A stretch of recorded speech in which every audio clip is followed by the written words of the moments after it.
Welcome back to a very special, very summery episode of Under the Mountain Podcast. That's My right. name's Lauren. And I'm Frank. And today we are going to be discussing Chapter 25 of A Court of Thorns and Roses by Sarah J. Maas. It's party time. Oh, yeah.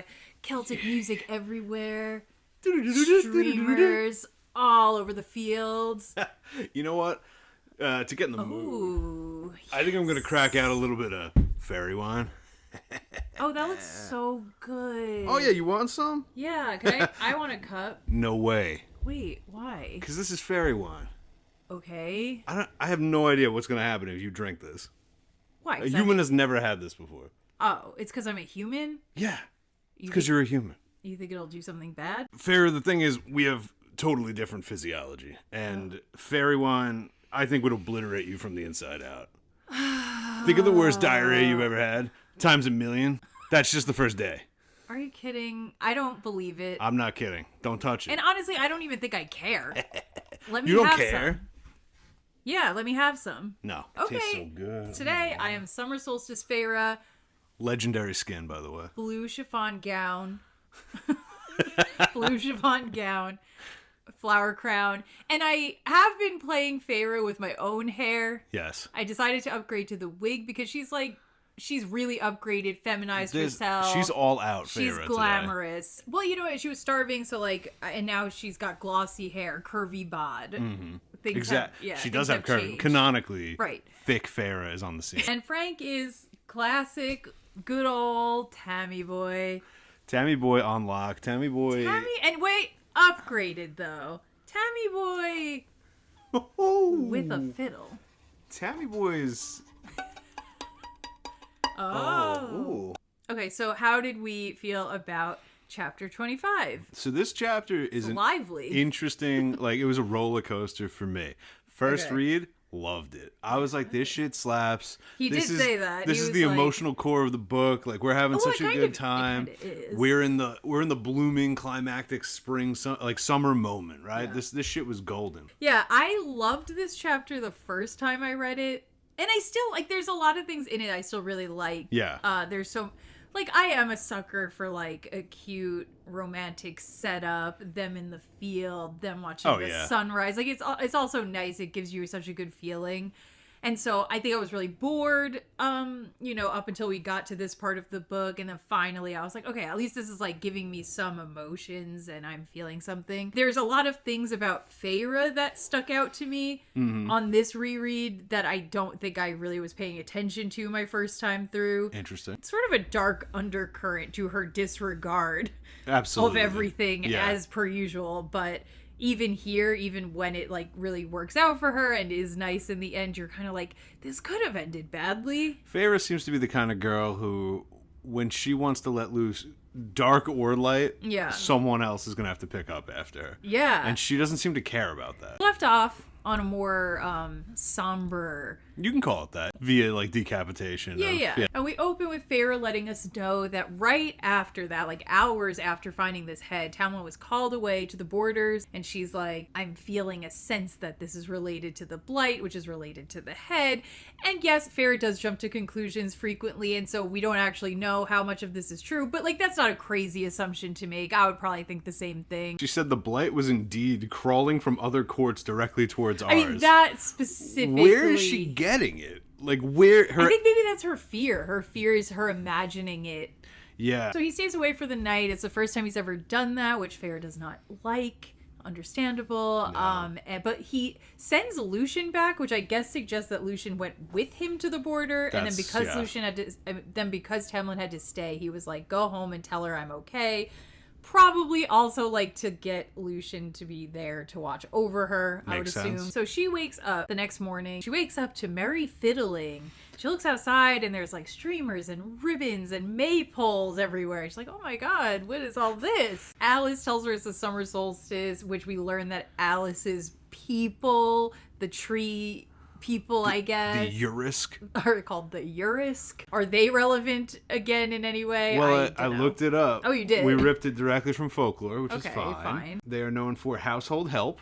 It's giving house elf. Well, though they usually live in nature, they are known to visit homes, often in winter. helping with chores like churning butter. How nice. And they are prominent in Scottish Highland folklore. Okay. And is considered lucky to have one around. All right. And some households leave a seat for them by the fire. Alice tells her that the main celebration for the summer solstice used to be at the summer court. That makes sense. Yep. But things are different. So now we have one here too. And as she says, and you're going. So, okay, Feyre's wish is coming true. Unlike Cal and May, she's allowed at the party. To a party, yeah. Right. And then you're like, okay, yes, partially because her and Tamlin are closer, but also partially because this one doesn't seem crazy. It seems like dangerous. it, yeah, not as crazy. I got a question for you. What court is Alice from originally? The summer court. Okay. So, if you were a normal person living in this scenario right now, would you ask follow-up questions about her home being mentioned or, her origin of species, it seems like? Feyre doesn't ask a damn thing about Alice and the summer court. She never does. But then this chapter is weird. Like, we've had quite a few times throughout this where we get the sense that, like, okay, a lot of time has passed and you're like, well, what have you been doing? Who have you been talking to? How close are you getting with anybody here? Yeah. But this one, like, references things in a way where you're like, oh shit, like, you really are doing a lot of stuff off screen. Yeah. And I don't know anything about it. So it feels odd. Yeah, I'm just like, okay, I don't really know what to make of that, because now it does call into question. I'm like, well, maybe Feyre's already asked her all of that. Yeah, it would be lovely to know it ourselves, but, it's weird in a first-person narrative to have all that information potentially be known by the character, but we missed it. Feyre thinks about the summer festival they have back home at the village. Nothing religious, of course, but they have a little festival in the town square. The children of the blessed would probably be there, and they'd probably eat a little bit of food, and they would line dance. Just some simple line dances. Yeah, just a little Cotton Eye Joe, just a little cha-cha slide. That's an interesting image. Feyre's village has just felt so unalive and bleak and you're like, they're dancing? Yeah, it's just like muddy streets and like poor starving people. What I'm picturing the weirdest thing. I'm just picturing those like disgusting, rundown, muddy ass village square, and then like people dressed in like rags, kind of like depressed and like dancing together, doing doing a line dance, like a cha-cha slide. Yeah, but like not looking happy at all. Cotton Eye Joe. That's all I've got. Time. Yeah, the mercenaries in the background, like with their arms folded, like. Yeah, but she's tapping her foot, Yeah, exactly. Yes. You can't help but be a little mirthy. Then she has the thought that perhaps it was petty and selfish, given that the blight was returning. But I also quietly hope the solstice didn't require the same rites as Fire Night. First of all, I still like. The nonchalance. I think it's totally fair to have that concern. And I also love that Feyre is like, that might happen. I'm still going. Like, she wasn't like, I gotta find out if that's happening because I don't want to go. Yeah, and she's so frequently like mad in an unreasonable way. Yeah. And it's interesting that this is not. This is almost maybe even a more reasonable or more expected thing for her to be getting mad at. Totally. A little bit. But like, on a bunch of other things, she's like, no way. No way. Don't ask me to read. It's like, all right, fair. Tamlin's gone most of the day after he stayed overnight. They're setting up for the summer festival, but then she finally hears Tamlin's deep voice. In the hall, and Lucien, he's laughing it up out there. Described as braying. I know. Just like a horse. I know. I feel like she's a little, like, she's really grumpy with Lucien these days. I agree. All of a sudden. Because she's into Tamlin. Yeah, you're so I know. Right. But see, that's why I was like, I think maybe in the beginning she was a little up in the air. And we said we thought she was crushing on Lucien. Yeah. Initially, and that's why she was being so nice to him and denigrating Tamlin. And I feel it has flipped. Yep. Granted, Lucien, she's going to be mad because Lucien called her an idiot and fucked up her Cal and May mission. Yeah. Lucien also did not. I think maybe the surreal thing really soured her. That's kind of his fault. No, it's like it is and it's. I don't know. It is and it's not. It's not his fault that she went. No, but he did tell her where to go, and he did say he'd back her up. So both those things are kind of on him a little. A little, yeah, a little. I wouldn't get him off the hook. So she's like relieved, and she's about to run out into the hall to go find him, and then Alice is like, "No, you don't. You have to wear your dress." And she makes her go upstairs and put on her cornflower blue chiffon gown. This is not cornflower, but it's close. Not? I think it's... I don't know a fucking thing. Cornflower is a little darker purpley, I think. Okay. So. All right, I trust you, Feyre. Listen. Yeah, right. You know exactly. your colors. Colorologist. And she's putting it on. She's like, I'm so curvy now. Like, I'm dummy thick these days. And literally what happens, though. She's like, ooh, fucking look at those hips. Who are you, girl? Yeah. And, like, you know what? I got you covered on that one, Feyre, for the cosplay. Yeah. When we were starving, it was a stretch. But now... I can deliver. Not hungry anymore. She's not starving. She's healthy. We do a lot of, like... This book has a lot of... Eating is good, which of course eating's good. I agree, but like we do a lot with it. I don't know how to explain it. We do a lot of like the symbolism of eating, like kind of carries a lot of weight. Is that what you're saying? No, or you're just saying we do it a lot. It just gets a little extra. Like with I already brought it up once. Like with the daddies trying to force you to eat, and like we always do when bad things are happening. They're like frail, stick thin, and then when they're happy they're like big and buxom. Yes. I don't know. I guess it's fine. I guess it works. I guess. But you know, some people get fat when they're depressed. Well, you know, it's very spring-like, you know? It's in that sense. I kind of do like it in this iteration of the journey. They'd be waxing and waning, and right now Feyre's in her wax era. You know what I mean? Yeah, that's when she got her Brazilian. She was in her wax era too. Oh, fuck. Alice went deep. This joke needs to keep going for the whole. I want to carry this to the throne of glass. I want to like. I want to be talking about doing Brazilians or just Brazilians. Just people getting Brazilians. Yeah. Okay. I wonder when they have sex. Do we ever get descriptions of bush? I don't know. I don't remember. Do we get descriptions of dicks? Yeah. Okay. I think we must, right? I don't know. We're on page like 2 something. We definitely do. Nobody's. Does anyone have a bush? Amarantha. I hope. I hope everyone has a bush. Tamlin would. I would Lucien want him to. does. Yeah. Well, Lucien says the common epithet, "Cauldron, boil me. You look positively fey." Right? Isn't an epitaph like for somebody who died? Yes, I always use it wrong. But Okay. You're right. I literally always do that. Okay. Yeah, there's a word similar to that, which is what I meant. And then Tamlin says, "You look lovely." Oh, that's cute. Aww. Oh.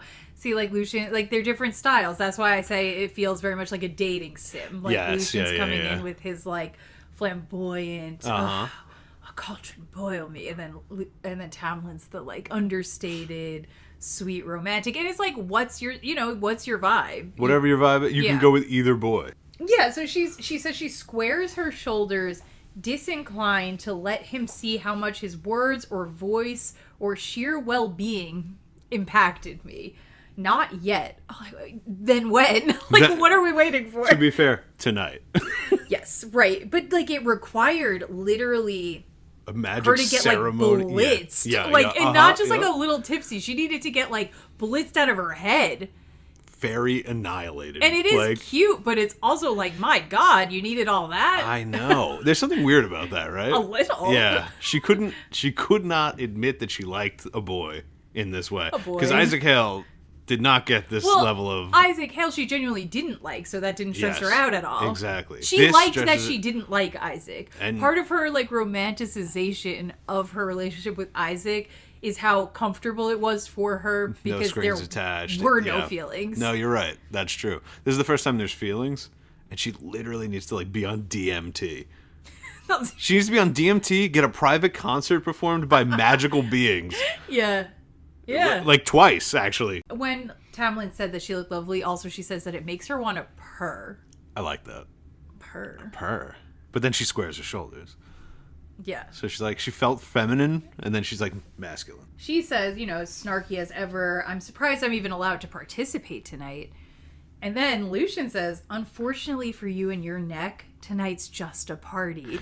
Which I love that Lucien framed it as unfortunately. He didn't say, he could have made the same joke and said fortunately. Yes. Like fortunately for your neck because, oh no, the big bite. He never jumped on board. The big bite. She kept trying to be like, oh God, guys, oh no. And like Lucien just kept being like, good and good for you. And it was like, yeah, okay. And look where we are. He's right. So he's picking up what you thought because you kept being like, Feyre isn't upset about this at all. She loved it. 0%. And I think Lucien has the same reading. Yeah. Right? Yeah, he clocked it. Cauldron boil me is so cunt. Yeah, it is, right? It's so cunt. Yeah, that eats. I'm going to start saying it, I think, like in my life. Okay. I'll let you know how it goes. Okay. Oh, no. Okay. So Tamlin goes, he wants to explain to Feyre what the summer solstice is all about. He wants to explain this to her. And we have Frank's favorite line, maybe in the whole book, I'm not sure, here coming up. When he was reading it in bed, this was the only line he said out loud, and he just kept saying it. I said it like I think 10 times. Okay, I don't know. So yeah, why don't you go ahead and deliver this? Solstice celebrates when day and night are equal. It's a time of neutrality. When everyone can take down their hair and simply enjoy being a fairy. Not high fae or fairy. Just us. And nothing else. Just us. Just us. Just us. And nothing else. But yeah, it does read really confusing when he says, you're going to simply enjoy being a fairy, but not high fae or a fairy. You're like, but I thought you just said we were enjoying being a fairy. I don't. It should be like a capital Well, F. wouldn't it be not high fae or lesser fae? Just us. Isn't that what he's trying to say? I would think. Take down their hair and simply enjoy being a fairy. Not high fae. Or fairy. Or fairy. Just us. Just us. And nothing else. And he's trying to say, like, it's just about being you. And, like, no labels. No labels. No labels, you know? And nothing else. Just you. Yeah. Yeah. What? But like I said, I don't know why he said it's time to enjoy being a fairy, but not a fairy. Not fairy. Not fairy. Not high fae or fairy. Or fairy. Yeah, no, that. Just us. Just us. And nothing else. Okay. Well, great. Glad we unpacked that important line. Yeah, they're walking out to the party, and she's holding onto Tamlin's arm on the way there, and she is like really into his muscles, his biceps. She keeps commenting on it. Just touching that big arm. And she's like, and I thought it was kind of cute how like worked up she was getting about the muscles. Agreed. And they go out. The party is being held on a plateau. I'm still feeling confused about the glamours.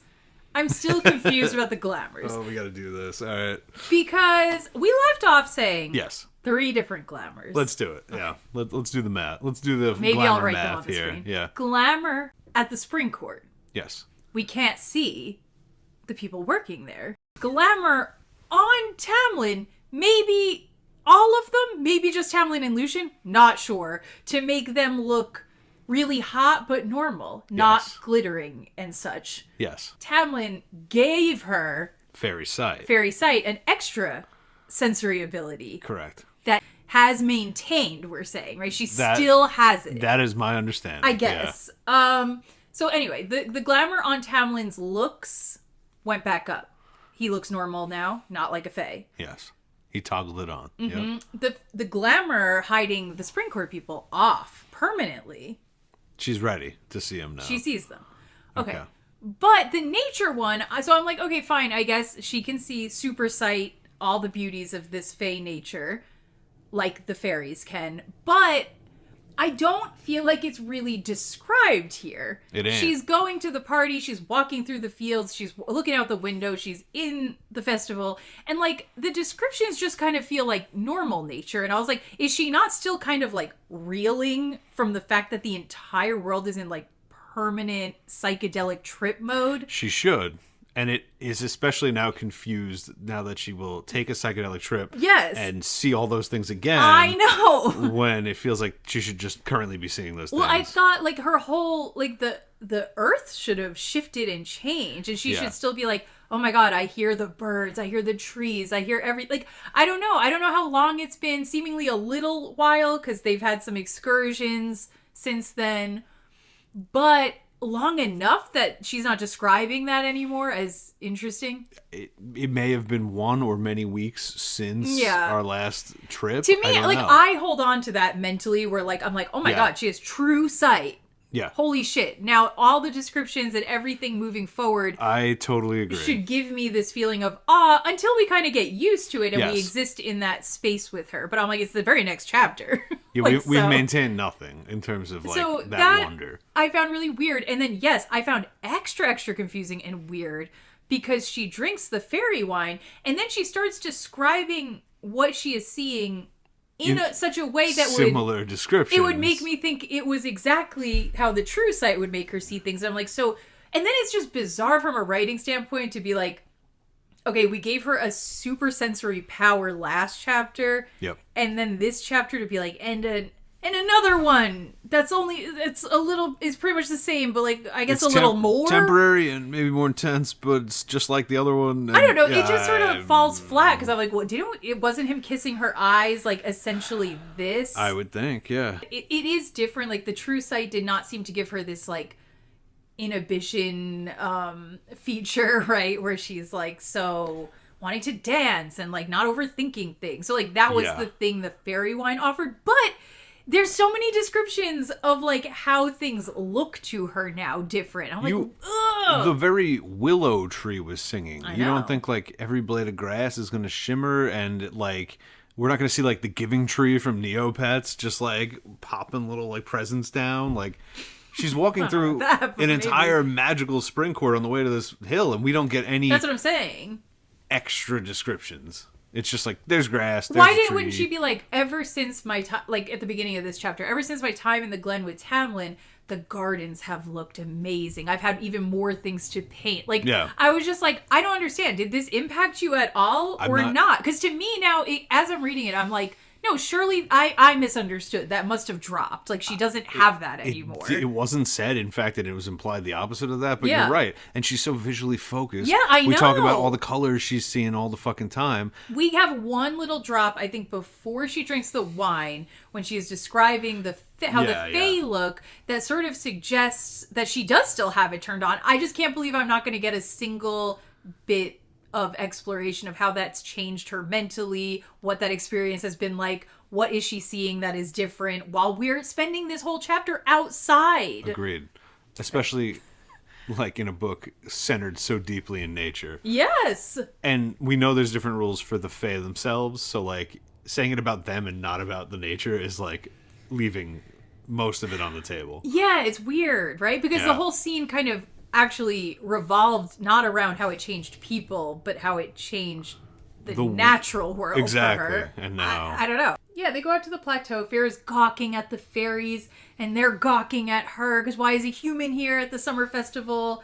And this was described kind of weird. Okay. Like, it's like, now that my eyes are open to the sight, the exquisite dresses and lithe forms that were shaped and colored and built so strangely and differently were a marvel to behold. I wrote that, and then I just wrote in parentheses, please describe this. What are you talking? What does fairy fashion look like? I would love to know. Would love to know, but I guess so far all we've got is man in tunic, and a button down. And girl in tunic. Right. Everybody's in a tunic. But like even saying they're like forms that were shaped and colored and built so strangely. Girl, what the fuck do you mean by that? What is strange about What is strangely? What are the variations? Shaped and colored and built so strangely and differently. I hate she has that pattern of description. Blah, blah, blah, and blah, and blah, blah, blah. I don't like it. It's not good, that's why. It's not descriptive. We're in magic fairy world. You need to be able to like give me the rich imagery a little bit. The fairies that are gawking at her, Tamlin's growling at them. Yeah. I was waiting for you to growl. I don't know. Hold on, let me do a couple.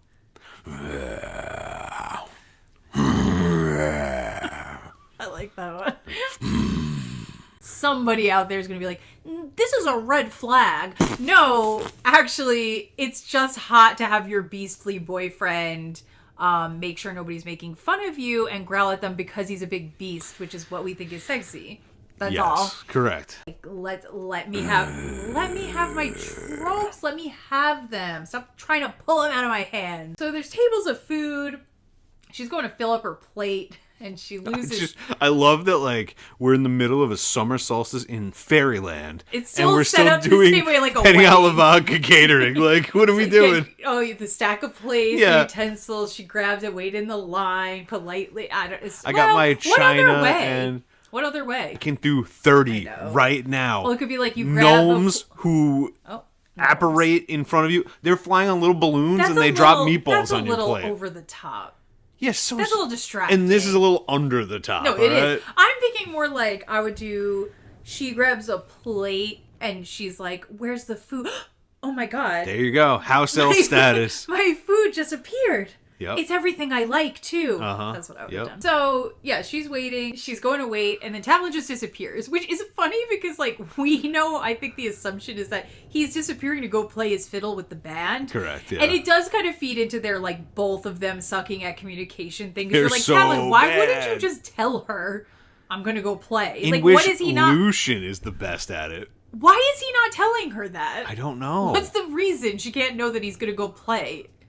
Yeah, and if it was like, I almost wish it was addressed. It sucks because they're both like this, so it's like we don't get like any reconciliation here. Yeah. But it would be cool if it was like someone holding the task, being like, Tamlin, like you're really bad at telling this human who's totally fucking confused as to any of our customs or anything and what's going on half the time. Yeah. She's gonna keep wandering into danger because.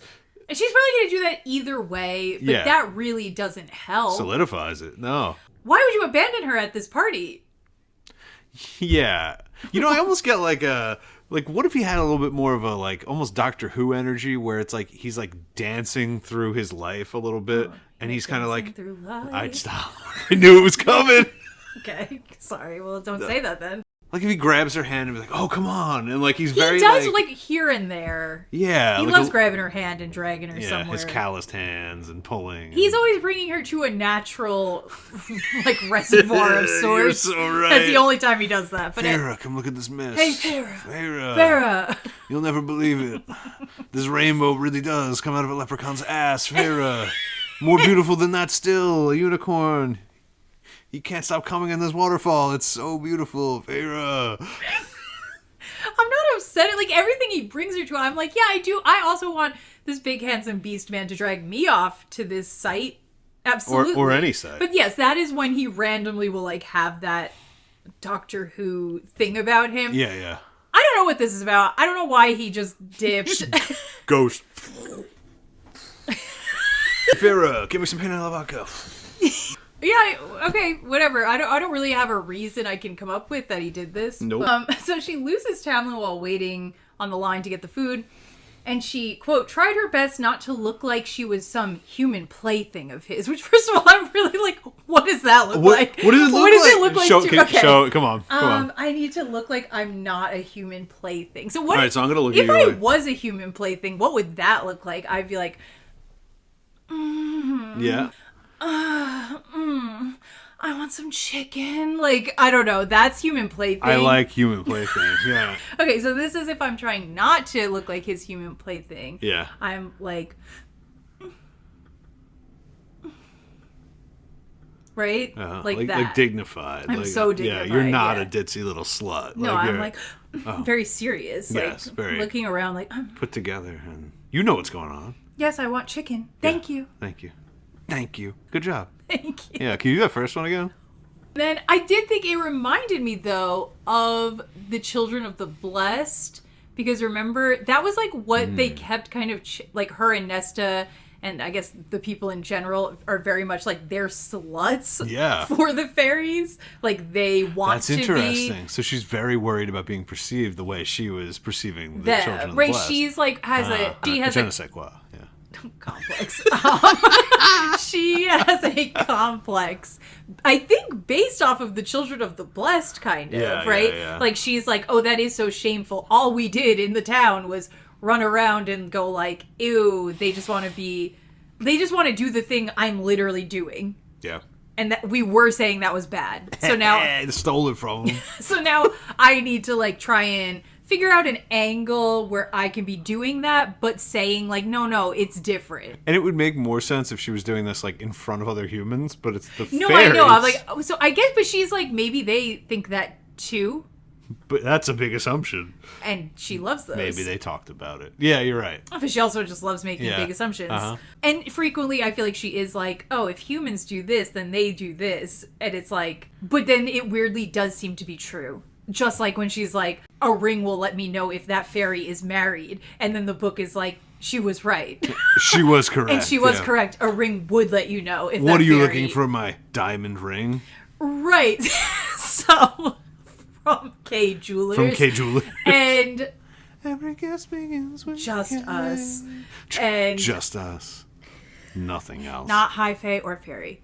Just us and nothing else. That's their K Jewelers commercial. I love it. It's so romantic. So, yeah, I think that she is maybe being like, maybe this is just the human fae dynamics are kind of like looked down upon if they're too sexual. And then like, again, like according to this book, frequently that's true. So maybe that's true, but maybe it's not. See, I don't know why Tamlin needs her still. I don't know the reason. Yeah. But I'm like, the children of the blessed don't qualify? They do not. Interesting. They really don't, actually. Did you have to hate them beforehand? Oh, fuck. Is there some... Really? What, winning one over? Fuck, alright. That's weird. Alright, I still don't know the context of why you would need that. So... And I don't even know if... I don't think that'll ever be that satisfying of an answer, but... I don't like that. That makes things feel a little weird. Yeah, it does, doesn't it? Yeah. Okay. Well, so some fun little music starts up by the bonfire. Fairy's tapping her foot. She's like, Lucien excels at disappearing when I need him. Wait.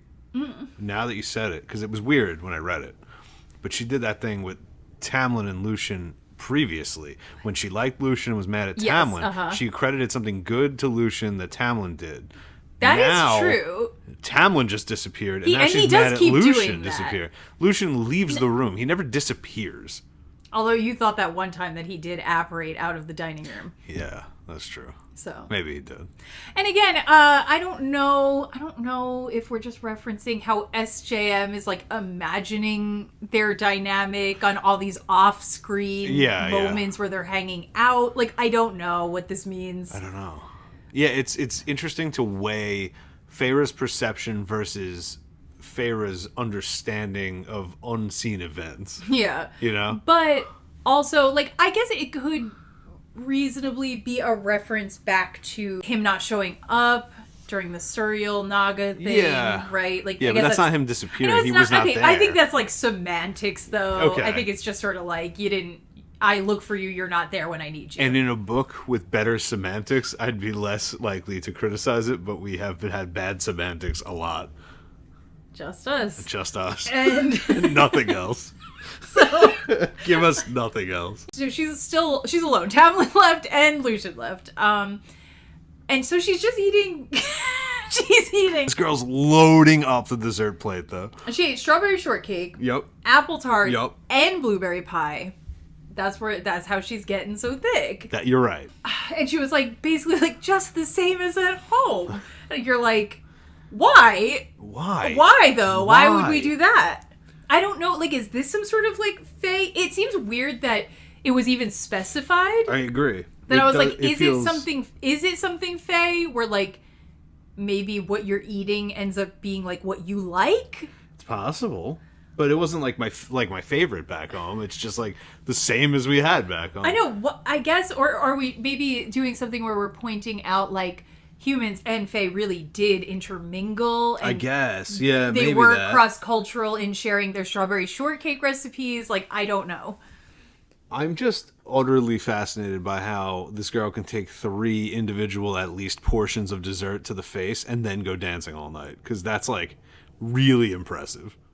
Well, imagine though, but you were like starving. Imagine how much energy you'd feel like you had eating all this food. It would now. be great. Like you'd be, I think you'd be like, oh my god, I gotta burn this shit off. I feel amazing. Probably true. She's thinking about, once again, how she might paint the lanterns or the ribbons or the ethereal fairies dancing. Why not more descriptions about how nature looks to her? This would be a great moment to drop.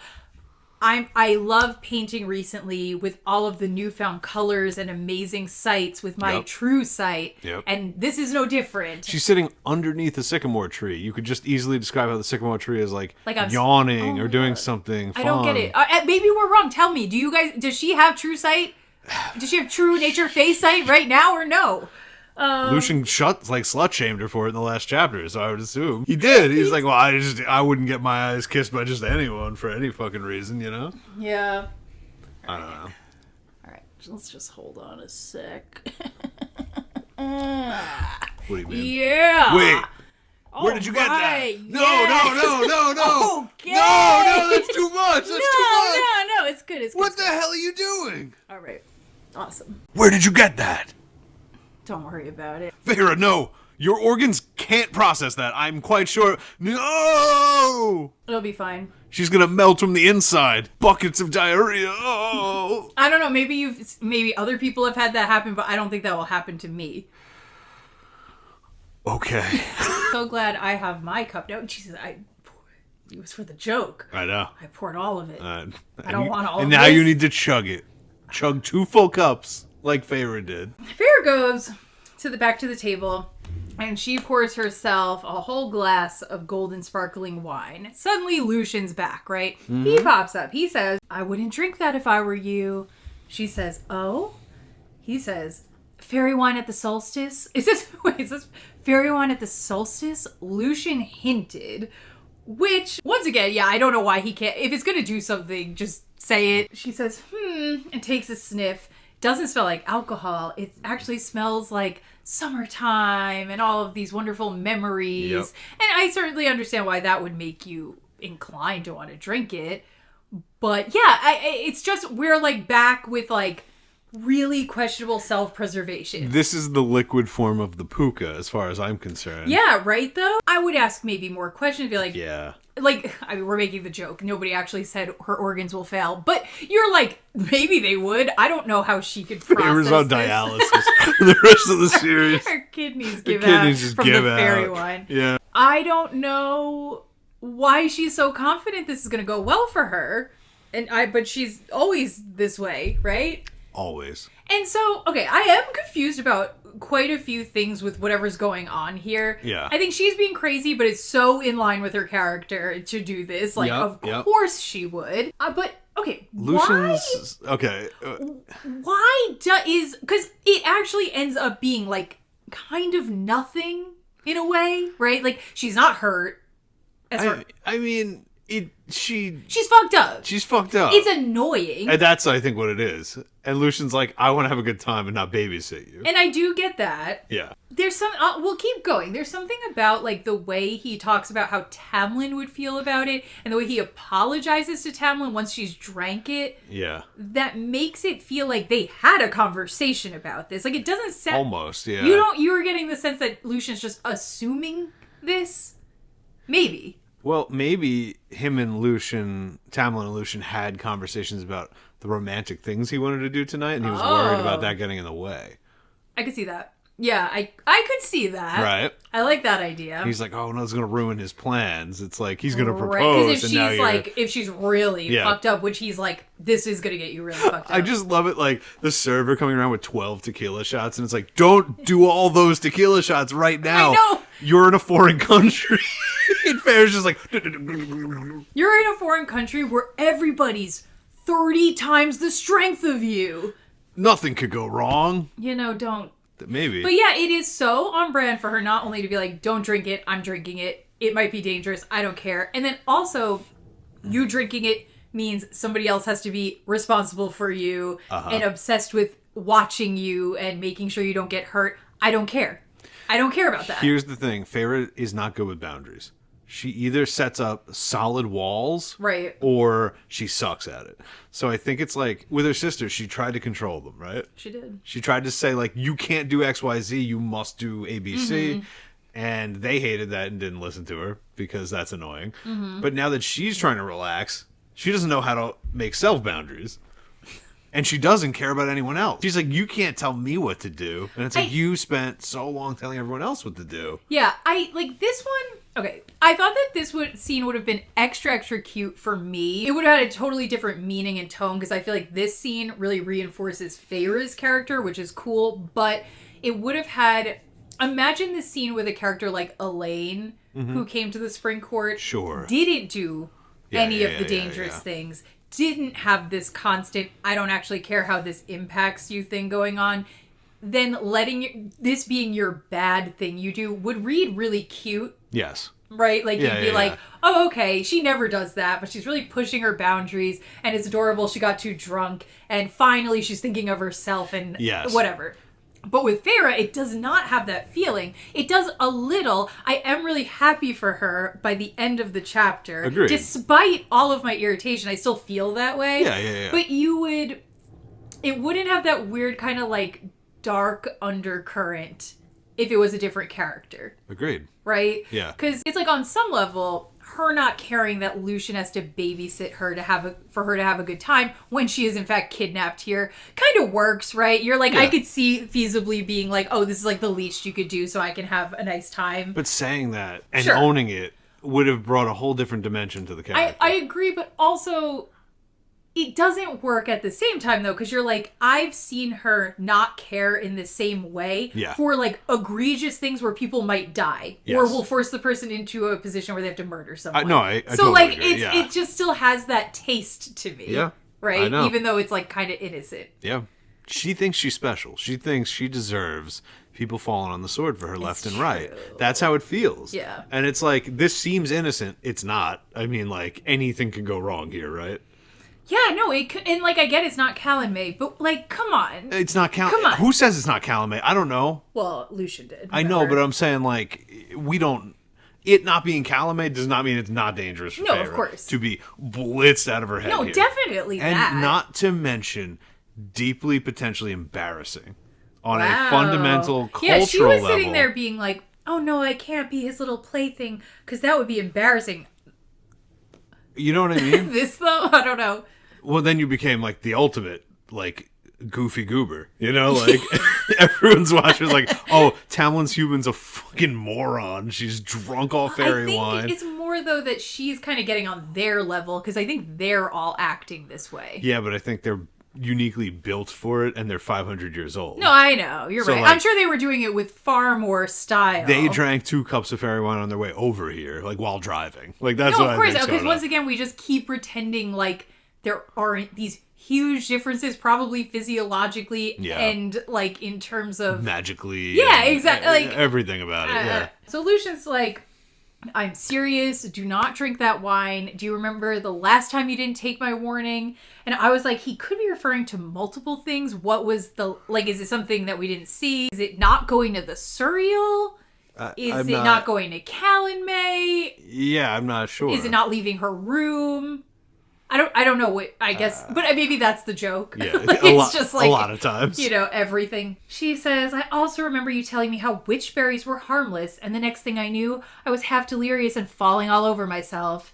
She's recalling an afternoon from a few weeks ago where she had literally had hallucinations for hours afterward, and Lucien was laughing at her. Once again, though, Lube confirmed. I love it. I love him being a piece of shit. But like, imagine Tamlin did that. Imagine Tamlin was like, haha, I gave her hallucinogenics to laugh at her again without her consent. This is a bit of a red flag, or at least a deep yellow flag. Hello? And we're throwing Elaine to this man? Innocent little Elaine's getting shucked to the wolf? Like, here's what I wish would happen. Tell me. I want them, because right now they're like in a dubious place. Okay. Who? Lucien and Elaine. Oh, all right. Like, all right. They're not like, I don't really know the details, but like, it's not like she was like, oh, my mate. Like, she was like, step away from me. Interesting. Sir. Okay. Human resources, you know. Yeah, HR, yeah. But like, I would love if Elaine did eventually get with him, and like the bad part of Lucien kind of came back because he's so like neutered. Yeah. As you get into the series, I would love for like more of this, and then Elaine's a little devious with him. Oh. That would be so fun. Damn. I mean, maybe I'll change my mind as I get further into the books, but right now, that sounds fun to me. Devious, submissive Elaine. Is that what we're going for? Sure. Okay. Yeah, what are we... I don't know. I have to read more. Into BDSM, Elaine? I mean, devious, like, they're going to be, like, scheming politically. Oh, that's less fun, but okay, I understand. Well, they could do that, too. I don't know. I just think they could be, like, naughty together. Like, in a bunch of ways. I like that. Knowing literally nothing about Elaine. I like that. I don't think you do. Anyway, by the time you get there, I don't think you know much more. So, from the way people act, they're like, we know nothing about Elaine. Okay. To this day. All right. So, but yeah, I mean, am I wrong though? Like, I'm not actually upset. Like, I think it is, I want my Fae worse. I want my Fae naughty. I want my Fae tricksters. I want more my Fae bad-ish. Yeah. And so this is so in line, so I'm delighted. Steal babies, break plates, like just I want him doing that make totally tracks, but on the level where everybody gets really like realistic and serious about, you know, the implications of the thing. It's like, if you're doing that, I want to hear about how he drugged her without her consent, because you guys only talk about Tamlin. And I looked it up, just in case you were worried. A witchberry is not real, unfortunately. I was worried. And I looked up wolfberry, that's real, but that's not it. Why'd you look that up? Because I had typed it in wrong. Okay, so Faerie says, today, just for today, I would indeed let my hair down. Just us. Just us. Today, let caution be damned. Caution? Oh, yeah, no kidding. Feyre? What? Let caution be damned. Who's caution? Have you ever met her? Like, what are you talking about? You don't know her. Let caution be damned. Forget the blight hovering at the edges of the court, threatening my High Lord and his lands. Yeah. My High Lord. She joined, you didn't know? She emigrated. Her paperwork just came in before the whole thing. She got her visa? Yeah, she got her visa. She's part of the Spring Court now. Yeah, she got an artist visa. No, listen, I don't even think it's that, like, yes, partially you could read it that way, but I'm like, I think she means, like, my baby. Yeah? My daddy. That's definitely what... My daddy, High Lord. Everything about this is wild. Today, just for today, I would let my hair down and let caution be damned. You have done some of the most crazy, audacious shit since you've been here. You have never been playing it cautious. But is that the joke? But I think maybe she's referring to like this internal caution, right? Like this fear of others and this thing that, because it's gonna blast all the barriers, right? In the sense psilocybin her, in the sense that she's referring to like let my hair down. She has been cautious about that. Let's be real. But it is hilarious because I know it just sounds so ridiculous. Not cautious. Yeah, like, you know, the tunics of it all, the ancient ice is shattered too. Well, it's from her tinkling laugh. Tinkling laugh. We know. Yeah. Lucien says, well, I mean, at this time, Tamlin would gut me if he caught you drinking that. Why? Why does he think that? Why would Tamlin gut him if he caught her drinking this? No idea. But that's what, like, made me think, like, did Tamlin say, Lucien, no matter what, do not let her drink the fairy wine? But then if he said that... He doesn't act He doesn't give a fuck. He really doesn't care. So but I don't know if it's like his mood changed from at the festival. Like, possible. At first he was like, don't let her do that, blah, blah, blah. And then because he was in such a good mood from his fiddle playing, when he saw her, he was like, actually... She handled it. This is great. This is going to be great. I don't know. Yeah, like it could be that. I think he's just assuming. I think know. Lucien is like, we gotta... Really, though, you should put that down. You shouldn't have so much. Whoa. I'm starting to feel really weird. You feeling it? Feyre just chugs the glass after he says that. She's on her experimental drug arc right now. It was like a million fireworks exploding inside me, filling my veins with starlight. I laughed aloud and Lucien groaned. Starlight, which we know, is Feylord cum. Is cum. Is cum. So. My veins filled with cum. Holy shit. Maybe later.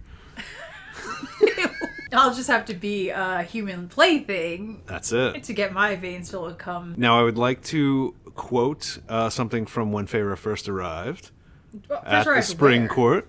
Oh, okay. If misfortune forced you to keep company with a fairy, you never drank their wine, never ate their food, ever, unless you wanted to wind up enslaved to them in mind and soul, unless you wanted to wind up dragged back to Prythian. So this is her first... I mean, she's had wine, but this is... Right, so like, does Lucien know something? Is it possible that there's like something about that that's true? And like Lucien and Tamlin are kind of like, that's not fair to her. She doesn't realize that it's possible. Did this fairy wine do something serious? That's what I'm wondering. But I wonder if that's also a myth in the sense that it doesn't actually like literally do that. But once you drink the fairy wine, you have such an amazing time that you won't want to leave. That you'll never want to leave. It's interesting. Right? Like you just drink this and you're like, that was the best feeling ever. My mind is opened up and like, of course I'm not leaving. Well, let's look at the facts, right? She came here, sharp edges and bones. She ate a lot of fairy food. Now she's dummy thick. Right? Yeah. She, up until this very day, was trying to not look like a fairy's plaything. Chugged the fairy wine, big slut on the dance floor. Okay, yes. Thick and slutty for fairies. Okay, yes. So I think there's something... That's it? That's all I got. Okay, yeah, true. True. Very true. Yeah, Maybe, the adage. And like correct. that is the curse of it all. You become dummy thick for the fairies, and you're a little slut. And Can't stop shaking that thing. Yeah, you have such a good time. You're not leaving. How are you leaving? Absolutely not. No. She drinks the whole cup. She's filled with fireworks. Lucien, once again, very lube coated. Human fool. But his glamour had been ripped away, which seemingly this is because she drank the wine, right? Yes. Still not clear on if every fae has this crazy form, just important ones. I don't know. Probably it's like just high fae, I guess. I think it's any fae with enough power to put a glamour on themselves. Why did he... Okay, anyway. Well, his auburn hair burned like hot metal, and his rusted eyes smoldered like a bottomless forge. Very interesting. Okay, so he too has been wearing a glamour, and he's very intense under there. It's like sexy. Him, but he's sexier. Yeah. Why did he? Because I thought the lore here was that Tamlin was being kind of weird, wearing a glamour for everyone, not just Feyre, for everyone, because he wanted to not be the High Lord and not look so powerful because it made him uncomfortable. Yes. But so then, why on earth would Lucien also have one? Lucien, I think, probably feels the same way. Maybe it's like a lot. No way. I don't know. Maybe it's just a lot. All of them feel this? They're all like, no, we can't do Maybe it's just hard to deal business when you're all like, it's just like, all right, all of you, including me, calm it down, But you'd all be used to that. That would be your life. It would be. It wouldn't register as weird to you. You think they're looking at humans and stuff and being like, oh, that's the default. Let's get back to that. Wouldn't you be like, they're so fucking boring looking. We're like GIFs constantly. Yeah. Yeah. Am I wrong? Like, I don't, why is maybe Lucien... he's not trying to scare her? Like, is it just for her? Is it for everybody? Is Tamlin's for everyone? Is his for everyone? Or just her? Like, what's the deal? And then she's annoying as hell. Yeah, she's like, I'm going to paint you. She giggled. Actually giggled. And like, I guess I believe that the Feyre we've known has made herself so annoying. Yeah. Partially for good reason, partially not. That she probably hasn't giggled. She probably doesn't giggle. Elaine and Nesta probably giggle. She doesn't giggle. But she drank the wine and now she's giggling. I'll tell you what'll also do that. Regular wine. That's true. Just drink a little more. You could have a good time anytime you want. Cauldron, boil, and fry me. What? Like, I guess... I don't know. So wait, are we bubbling oil in the That's cauldron? what I was saying. I'm picturing like a fryer. Like yeah, I guess so. It's a cauldron filled with oil. I don't think it is. I think it's just like fry me. You can't fry in water. Well, maybe the cauldron's boiling, so boil me in there and then take me out and stick me in the frying pan with the oil. I guess. Yeah, she drinks a whole nother glass. Go ahead, come on. I can't. It was the most glorious thing she'd ever tasted. It liberated her from bonds she didn't even know existed. Like, okay, that's a cool description. Is there any sort of magic here? Like you're saying. Deep magic that we don't know about that applies to? That's what I'm wondering. What bonds? I don't know, the bonds with her mom or something. Right. I love how I thought that was going to be so important in the beginning of this podcast. It's like, you don't make promises you don't keep. Yeah, what the fuck is a cursed oathbreaker? Like, can we ever go back to that? I don't know. Some shitty thing that they I didn't want to be a cursed oathbreaker. She's never thought about it once again. No. Not once. And no one over here seems to ever either. No one talks about this. I don't think it's a thing. Why was she harping on it like that? I don't know. The music became a siren song. She wants to dance. She doesn't know where her shoes went. She's barefoot. The grass feels amazing. The sky looks amazing. All these colors. She wants to bathe in it. This to me, though, feels like how I imagined her true sight already functioning, isn't it? Yeah, I thought so. I'm confused. Chakra unlocked, now ayahuasca trip on top of it. That's too much. Yeah. So she goes up to a ring of fairies dancing around the bonfire, not formal dancing. It was like they were as loose as I was, free. I loved them for it. Like, that's cute. I'm happy. I like to see Feyre loving others. Yeah. Having these nice emotions towards others around her. That's cool. It is cool. Lucien grabs her elbows. Damn it, Feyre. Do you want me to kill myself trying to keep you from impaling your mortal hide on another rock? We were debating, like, yeah, And then she says, what? She says, what? Because she's just too in it, you know? Yeah, is this something he's saying because she almost just impaled herself on a rock and we didn't see it because she's drunk? Or is there something that we don't... Did this happen some other time? Which would be a weird thing to just drop. I guess my reading was that she is so drunk that, like, we're in her head, right? So to us and to her, it feels, the way she's describing it, as like she's so amazing and graceful and it's incredible. Nothing bad's gonna happen. But in all actuality, Lucien watching her, she's like bumping into shit and she actually is acting a little nuts and like might get hurt. Yeah, I think that makes the most sense. But why are there jagged rocks? I don't know. On this plateau in the grass field. It says she can feel the music. It was a living thing. She's dancing and she's going crazy. And he's saying, Feyre, stop. And she's like, stop being so serious. She really goes in here. She skips between the dancers, twirling her skirts. And there's some masked musicians. They don't look up at her while she's dancing there. She's leaping before them, dancing in place. Yes. Well, not yet. Actually, yes, yeah. But you just don't know. Don't pretend it's on me. You're not looking.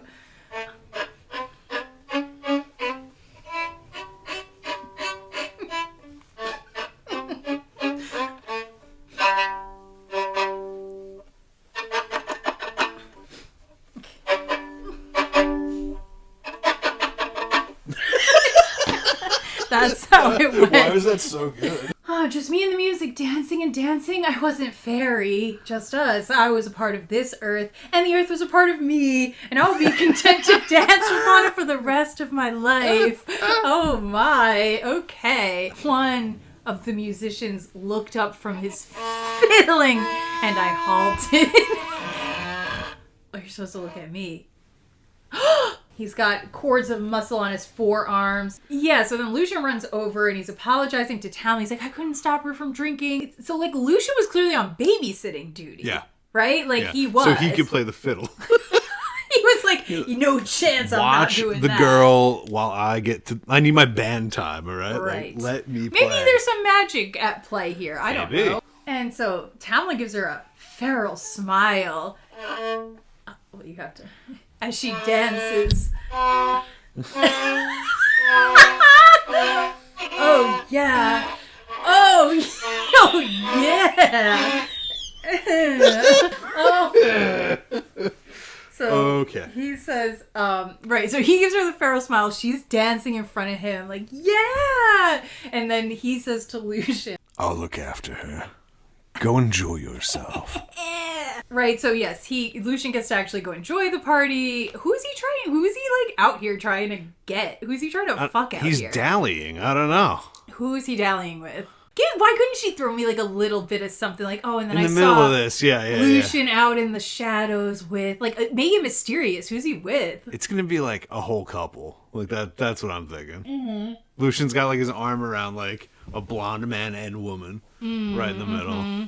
They hit him with like, we saw you from across the plateau. Yeah. And send him a whole jug of fairy wine. He's like, all right. Feyre says, I don't need a keeper. Yes, you do. You literally do. He says, no, you don't. I mean, why are you feeding into this, Tamlin? Like, what? Yes, she does. He's trying to unlock her, right? Dance, Feyre.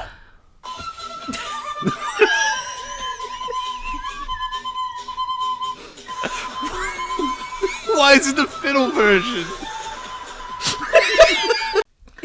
Okay, so dance, Feyre, and it says, so I did. I mean, we're making it really stupid, but I was like, okay. Like, as, like, complicated as it all feels, just because you're like, should you be doing this? Should you be supporting her doing this? Yeah. I don't need a keeper, and us being like, yeah, girl, just, you can run around the fairy world, it's fine, you're a human. Like, no, but okay, it's still kind of, whatever, the romance trope of it all. It's cute because she's so not a dancey girl, and now she's a dancey girl, and that's nice. She's dancing like nuts. She's dancing with other fairies. Tamlin and his musicians keep playing, and then I saw shade over to him. My fairy lord, my protector and warrior, my friend, and danced before him. Yeah, she's been describing that she's dancing before him many times now. Kind of going back to that quote about the fairy wine, though, you know? Oh my god, why? Because he's enslaved them in mind and soul. Like she's very, yeah. My fairy lord, my protector, and warrior, my friend. She's dancing in front of him. He grinned at me. I didn't break my dancing as he rose from his seat and knelt before me in the grass, offering up a solo on his fiddle to me. That eats. That's incredible. I won't. So yeah, let's.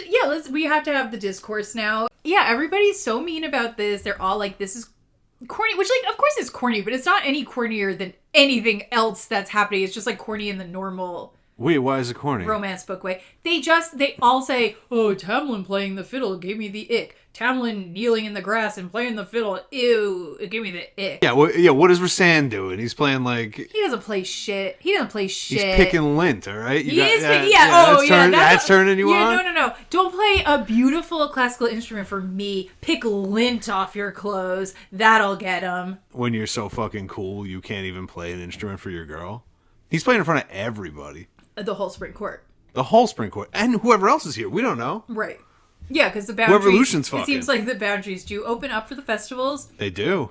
He's a star. He's literally like the head of the band. And then he said, support me. I'm going to go play a solo for my girl right now, whose ayahuasca dance is like literally captivating all these fae. Mm-hmm. Kneeled violin solo is sick.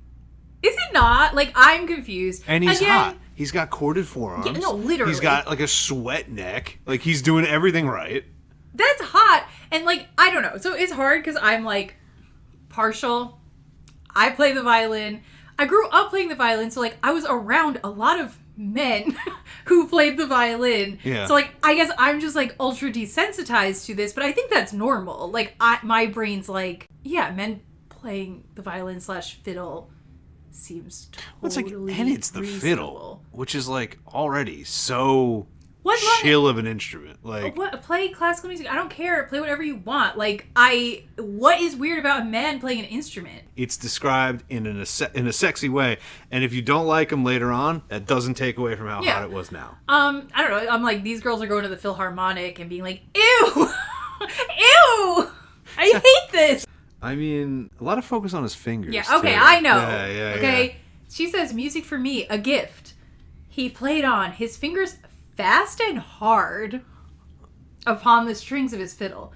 My body slithering like a snake.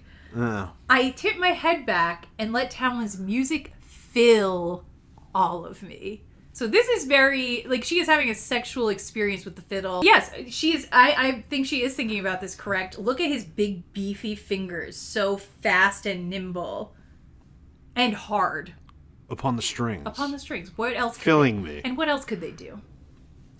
Maybe we'll find out soon. They stop dancing and the moon is near setting. She's like covered in sweat. She is sweating. Yeah. Tamlin says, time goes faster when you're drunk on fairy wine. She says, I'm not drunk. We've Okay. all had that friend. I'm trying real hard here, Feyre. I know. It's so I don't need a keeper. I'm not drunk. But this seems so intentional, right? I agree. I agree. She obviously is drunk. So Sarah intentionally decided to write that she is being difficult and lying. Is that because she thinks it'll be a payoff moment characterization wise, or does she think it's cool to be this? I know, that's what I'm saying. That's exactly the question. Is is it like, oh, that's actually so cute of her? Or is it like, not. That's annoying? It is annoying. Like, it's, again, without all the other stuff, maybe in isolation, it could be a little cute. Sure. So he leads her away, and then she literally digs her heels into the dirt. And she's like, no, they're playing more music. We got to keep dancing. And he's like, no, I want to show you something better. They leave behind the music. Now she hears the trees. It's like getting quiet. They're in nature.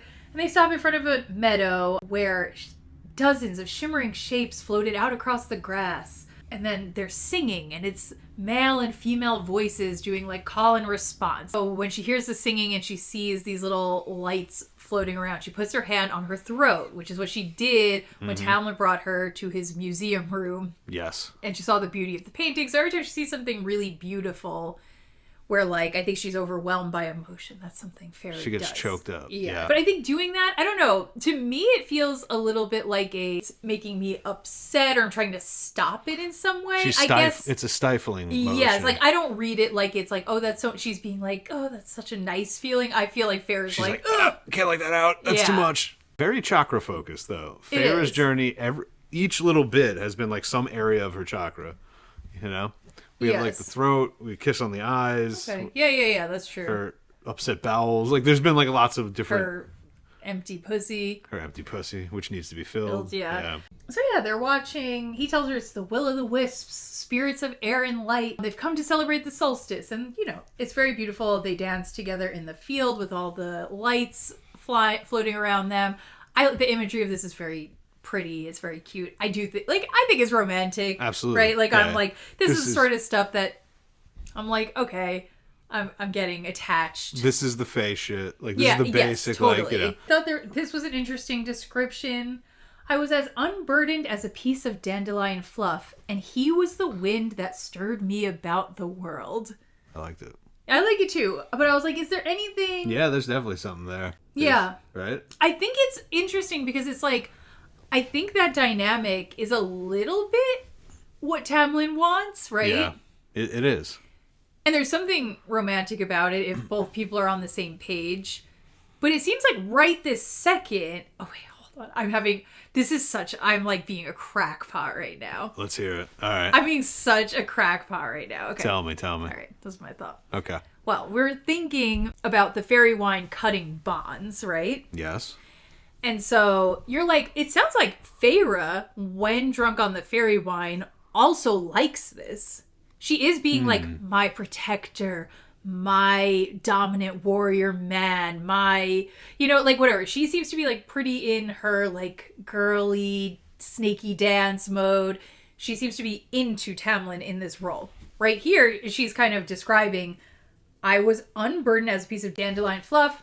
He's stirring me about. And you're kind of like, this is interesting because frequently she is has been like, I don't like that. And now she seems to like it. And then she's going to go back to not liking it. Could it be that when she drinks the fairy wine, she's like temporarily, the bond with Rhysand is broken or something? Oh. Or like not there. And it sort of allows her to want this. It's possible. Where when their bond is there... She's like, I hate that idea because he needs me to be a different way to do different things. Interesting. Do you know what I mean? And just before this, when he drags her over there, he says, I want to show you something better. And she, in her head, says, I stopped objecting. And I'm like, that's interesting. That's interesting. And so you could read that multiple ways, I think. Well, I don't know if this is true. This is totally like, we're really... going out on a limb here. I don't know if any of it means this. But like, I think you could read it two ways. You could be like, it's good that she has that bond with Rhysand that keeps her from falling into this trap, if you want to look at it that way. It's like, that bond keeps her strong and keeps her independent, and that's her true self that she should be and blah, blah, blah. It's a good thing. But I guess you could also look at it as a bad thing in the sense that you could be like, this would be a like softer, happier, less dangerous life. And maybe something she actually truly in her heart, her soul desires. But Rhysand needs Feyre to want these dangerous things for a goal he has for her. Oh. Because he utilizes her like a little tool quite frequently. And the bond makes you kind of stupid. That's what I'm saying. So like, Rhysand is frequently being like, I need this thing. You should go do that. I need this thing. Feyre, you'd be really good at that. And you love that, right? And so like, there's a weirdness to it where you can read it girl boss style and be like, that is what she's always wanted. It is. Yeah. But like, what if the bond is forcing her to want that so that Rhysand's goals can be completed out of that desire. And I think there's enough context here to establish that her girl boss mindset came out of a scarcity mindset. Yes, that's true. Yeah, totally. From when she didn't have enough. Right. And for her to like still be like that when she has plenty feels maybe counter to what we're experiencing here. That's what I'm saying, right? I know. Huh. So, like, yeah, I don't know. It's kind of interesting because this, to me, reads for sure like this is something true about her, how she's feeling here in this, like how happy she is. And we say it we even get the more. last line of this chapter, yeah. So, I don't know. I think I'm being insane. Like, I don't actually think this is that serious. But it's kind of, right? That's fascinating. Yeah. Okay, that was my thought. I like that. So the will-o'-the-wisps disappear. Okay. And it's quiet. And Tamlin says it's almost dawn. His face is inches from her. And then she touches his mask, which is interesting because we keep doing this thing. She's really obsessed with this mask right now. Yep. And it's cold in comparison to his flushed skin. She's like shaking a bit. His fingers are on her lower back and he tugs her closer until their bodies are touching. I thought it was interesting. She has to tilt her head back to look up at him, where his mouth is caught somewhere between a smile and a wince. It plays into he is conflicted right now. That he feels guilty. Yes, because he's I think he really, this is such a typical trope. Like, he actually is falling in love with her and he really does like her, but he has some other, oh my God, what? Another reading of Lucien before. Oh my God, what? Maybe the play was to pretend like she's not supposed to get her to do it, to drink the wine. Oh my God. Because that would totally work. Telling her not to is the easiest way to get her to do it. I feel like that's true. Right?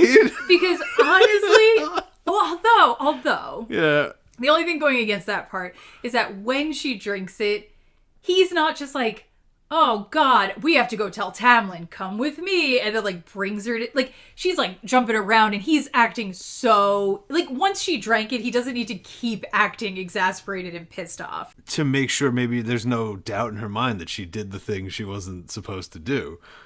He like sold it to the end, maybe. I don't know. Wait, there's a possibility there. Okay, but and they were laughing. He was talking in a deep voice and Lucien was laughing. Were they coming up with this plan together? You think? I don't know. You think they were in the hallway and he was like, I know what I'm gonna do. Or maybe you're like, who's the mastermind? I think it's Lucien, but what if it was Tamlin? He was like, Lucien, here's what you gotta do. This girl will not do a single thing we ask. Tell her she is not allowed to drink fairy wine. And then Lucien's cracking up because he's like, that's hilarious. That's going to work. And then when we were in Calumet, Lucien grabbed her and ran her back to the house in like 2 seconds. He's fast. He could have swatted that glass out of her hand if he really didn't want her to drink it. You ever think about that? No, why the fuck you think? I wouldn't think about that. I think that maybe they just fucking tricked this girl, like, easy. Well, and wait. I think this podcast making us schizophrenic. Okay, wait. It's interesting that we set up the idea that Lucien drugged her against her consent right as she was about to drink it. Oh. We literally said, oh, remember what... With the witch berries. Yeah, you fucking made me get all high as a trick. Is he also making her get all high as a trick again? In reverse? Oh, wait, that's a preset. He set her up with the witch berries so that he can condition her to do the opposite here. Well, then that wouldn't play into the hallway theory, but because that would mean they had that plan way long ago. True. Well, unless they were just like... They were going over it. And he was his war buddies. Maybe he's like, I gotta get this girl to like fall for me tonight. And they're all like, all right, this is what you do. And like maybe they were all kind of cooking. It's like, all right, Charlie back in the war zone said this and this. And Lucian's like, that's it. Like, we got her. I don't know. Well, so it's so hard because... I don't know, because I think you have to kind of buy into the fact that he actually is kind of falling in love with her, because post book 1, like, he is. Like, he's keeping it up way past when he, like, needs her. Yeah. You know what I mean? Oh, yeah. So, I'm not doubting that he fell for her, though, during this. Because Tamlin's that kind of guy. Right. You know? Uh-huh. But I think maybe they're, like, they need her for a reason. They're doing the plan to get her. But then in that process, Tamlin falls in love with her. Yeah, right. You know? But like at this point, you don't think he's there already? Maybe not, you know? Maybe he feels guilty for what he's doing, you know? Maybe no, but I think he can... Here's the thing. I think he does... I think he can feel guilty for what he's doing without this crazy theory. That's true. Right? Like just straight up, she did go against him and drink it. Yeah. With no plan, and then they're here. He could still feel guilty right now, right? Mm. So, like, I read it definitely as guilt, but I don't know. Yeah. Is it just the broader thing that's happening that he's feeling guilt about, or is it that granular? I think all right. That was an idea. Is this a theory? Did we come up with a brand new thing, or have y'all been talking about this? Right, so he's smiling and wincing. I'm thinking I might kiss you. Then do it. So, I thought this was so interesting, their kiss, right? Right? Yeah, there's a lot here. They kiss. Yeah. After that little back and forth. He pulls back a little after the kiss, and it says, he was still staring at me, and I stared right back as he kissed me. And so their kiss is both eyes open. They kiss, he pulls back, and then they're both staring at each other and kiss again. I'm like, what? That's a little odd. It's a little odd. It's a little like untrusting or something. Like it's a little. Yeah. They're not like relaxed enough. Because I guess there's. And it makes sense for both sides, kind of. Yes, it does. Well, she's on E. She should just be blitzed out from a kiss, probably. But yeah, you'd think. Yeah, from his. I mean, there could be so many reasons that he's feeling weird about this, being nervous about it. I'm not sure. I just thought I was like, it's not that, like, everything about this is romantic.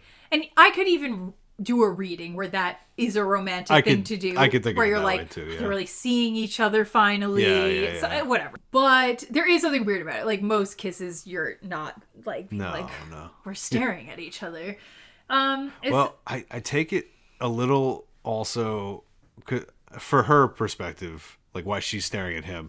The next couple of lines kind of make me like, it's almost like a goading tactic, it feels like. For her, I think, sort of, which is interesting because she simultaneously is goading him, expecting the Calamai bite guy, but also condemning that guy. All at the same time. Yes, that is true. It's a weird puddle of emotions. Yeah, so she says when he kisses her again, it's harder, but nothing like the way he'd kissed my neck. I read it as she's like this is horny for the intensity he brought, and she wants that. Uh-huh. Then he after that he withdraws more, and he's just staring at her, I guess, waiting to see what she thinks. Yep. There's something here I'm wondering that I can't say. Okay. I'm wondering if he's, like, waiting for something to happen. And maybe that's also why he's staring at her and he kisses her and pulls back, because he's kind of being like, did I do it? Interesting. You know what I mean? Like, okay. Did it work? Huh. Right? Which does make this always... It does make it feel... Like, it has a weird tone, right? When you think of it like that. So he withdraws, he's staring at her. Like I said, maybe he's being like, anything happening? Okay. And then she says, that's it. And he laughs and he kisses her harder. I think that was like one of the few, like, that's the sort of like little brat pushback behavior I think is cute when it's like flirting and not that serious. He's like, come with me. She's like, is it better than the Will-o'-the-Wisps? And he's like, he just kisses her all over her face. So, like, things like that to me, they feel so affectionate. Yeah. In a certain way that, like, doesn't feel necessary. If you're just being... Yeah. Yeah. You know what I mean? I agree with that. I'm like, to me, I'm reading that as some sort of genuine emotion. They run through the trees and up a hill covered in dew, and they sit cuddled up together, and he's playing with her flower crown, which I thought was like a cute detail.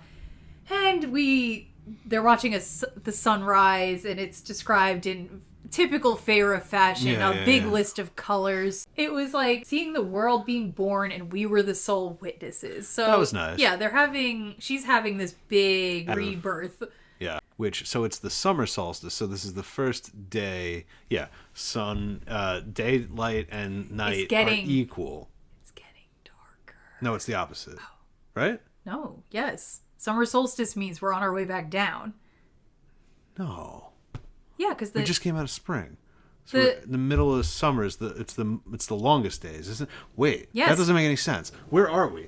What are you talking about? Wait, I think you're right. I was wrong this whole time. Well, why does it matter that you were wrong? Because it matters tremendously. No, it's the longest day of the year. I understand that afterwards, every day is coming. The night is coming. Every day after the summer solstice, there's more night. Holy shit. Wait. Okay, first of all, obviously the Rhysand of it all. Oh, no. But also, second is the we're going somewhere dark very soon. We're going under the mountain, under the mountain, under the mountain, under the mountain. So this is her happiest moment, the brightest day. And everything gets worse after this point. And it does. But maybe if Rhysand is this creepy, mind-controlling freak. Okay, so everything has two readings, right? Yeah. So the first reading is, it's going to become night after this more and more. So Rhysand is coming closer, which is true. She's going to form a connection of sorts with him as we go. But you could be reading it as and that's a good thing. If you're Rhysand is her soulmate, that is wonderful. We love that. It tipping over is her getting more night is good for her, right? It's good for Feyre to get out of this summer solstice and into her night mode. Era. Yeah, exactly. Into her night era. So is the night court really bad? I can't explain it to you. Okay. All right. Yes and no. Okay. All right. Or maybe yes and yes. I don't know. So, okay, listen. Right. So the good reading. Rhysand is coming, and that's a good thing, right? Yes, it's going to be night more often. Beautiful, wonderful, great for Feyre. That's her soulmate. But you can also read it as this is her happiest moment, and Rhysand is coming to steal that away. To be her soulmate.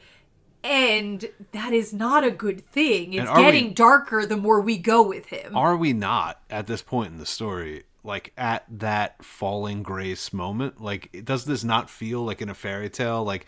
When someone is at their happiest and having everything snatched away by a villain? Yes, but I don't know if that's kind of the supposed to be the twist of it all. Yeah. Is that yes, that happens, and then you go, whoa, just kidding, that was actually the best thing that could happen to you, that is the twist. This is the point in which the character is supposed to fall and go into the underworld, which she literally does, right? Yes, she does. Okay. But but imagine you fall into the underworld, you have a really bad time, but then Hades himself comes to pick you up, and he's so hot and he loves you. You're that's bad and good, right? Sure. Right? Yeah. Dark, sure, romance, sure, and then I wanted it. That's what I wanted, and that's what I wanted. Yeah. Instead, we were dark romance, just on the surface. The night is light. Right. Okay. So summer solstice, but it is interesting because she's so happy here. And then yes, we're gonna get more night going down, and Rhysand shows up next chapter. Of course he does. Yeah. Right? Because, we crested, and here he is. The sun's starting to die, the night's coming. So it just really comes down to whether you take this kind of literally in that, maybe he's bad in a way, and this is getting darker, or you're supposed to go, very, sexy, dark is good, I see both. Well, going off of Tamlin's line, though, this is the day where day and night are equal. And that was Feyre's happiest, when she had balance. That's true. That is true. Right. Yeah, I'm sure though later in some book we're going to be like, this is the happiest I've ever been. So it's like, which one wins? I guess we'll see. I don't know. Which one is it? So she talks about how her dad told her that she should let her sisters imagine a better life, a better world, and she said there was no such thing. And she says that she never understood because she couldn't believe it was possible until now. I thought that was very touching. I liked that line a lot. I felt like that was very earned and real. Agreed. Growth. It's shifting in perspective from Feyre. So they kiss and tears prickle beneath her closed eyes, and she says, "It was the happiest moment of my life." That's so sweet. It is sweet. So, like, even, yeah, you know, I know. I don't, like, she really annoys the shit out of me, but I want good things for her. I want her to be able to, like, relax and, like, be better, not have to be this way and be happy. There's enough about her that I like that I can still feel happy for her and attached to this part. A lot of it is clearly coming from a place of pain and overly overly defensive and all these things, which you have to assume is because of all of the shit she went through, and you want someone to lose that shell, right? Yeah, exactly. And that's what's happening here. Letting the light of dawn inside of you, kissing your lovely Fae man after he fiddle soloed at you, and then thinking this is the happiest I've ever been in my life for someone who has been decidedly so unhappy. Yeah. Is great. Like, that's what you want. And yeah, it is sad that now we are going all bad places, it seems like. So yeah, you know, there's things, but overall I did still like that chapter. I did. Yes. It's one of the top tier chapters. Absolutely. Right? Yeah, it's S tier so far. Yes, so if we it might get booted to an A if something like a lot of good chapters come later. Yeah. But it is pretty off to the races from here. Fantastic. That's was like, the book is interesting. That was why I came away being like, oh, okay, I think I mostly did like it. I gave it 4 stars, which, depending on your rating scale. For me, I'm a harsh grader. 4 stars is actually pretty good. It is so slow in the beginning. But then I remember there's this point where you're like, every chapter is like, oh boy. I'm very excited for that. I think we have like there's a couple here that are not oh boy.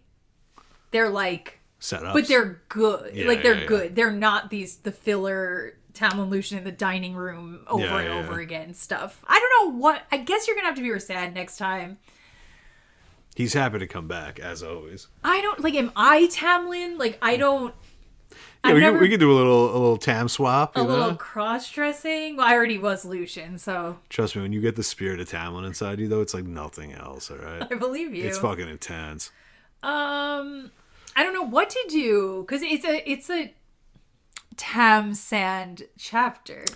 Oh. So that's why, like, I kind of want them both to be available, to be there. Why don't you be Rhysand, in spirit? Because I guess you're going to do the voices for both either way. I want you to embody Rhysand. Is he being sexier? Yeah, like some of the things he's saying, I like want you to do it. Okay. Let us know below if you have by a the preference. time this comes out, it will probably have mind. filmed it already. So yeah, I want to hear your voice. Yeah. Hello. Saying these things. But you're gonna have to also be Tamlin's voice. I don't remember how involved Lucien is in this scenario, so maybe I could be him. I don't know. I hope you guys enjoyed the summer solstice with us, the Blizzard summer solstice. I hope you liked Frank's fiddle playing. It's so bad. And I hope you liked the fairy wine as well. I hope you enjoyed the will-o-wisps. I hope that you had so much fun being sweaty and dancy with me, and I hope that my kiss lingers on all of your lips. That's beautiful. Follow us at UTM Podcast on TikTok, at UTM Pod on Instagram. Like I said, especially I really keep pushing TikTok because the comments pop off, you guys. It goes crazy there. If you want to see some of the craziest, like just the craziest takes, but like in like an unhinged way, not like even actual theories. Those happen too, but I just mean like crazy shit happens. Our YouTube comments are for like the scholarly discourse. 100%. Our TikTok comments are for like the brain rot mania, like horn dog city, exactly, freakazoids like us. Yes, but, and I mean, if anybody wants to bring that energy into the YouTube comments, love Feel that. free. Go right ahead. Come through. Could not recommend enough coming to hang out over there. We appreciate everybody who's commented and watched and DM'd us. It's been great to hear from everybody. Really pumped for the next one. So psyched. All right. Thank you guys for watching. We love you guys. Bye. Bye.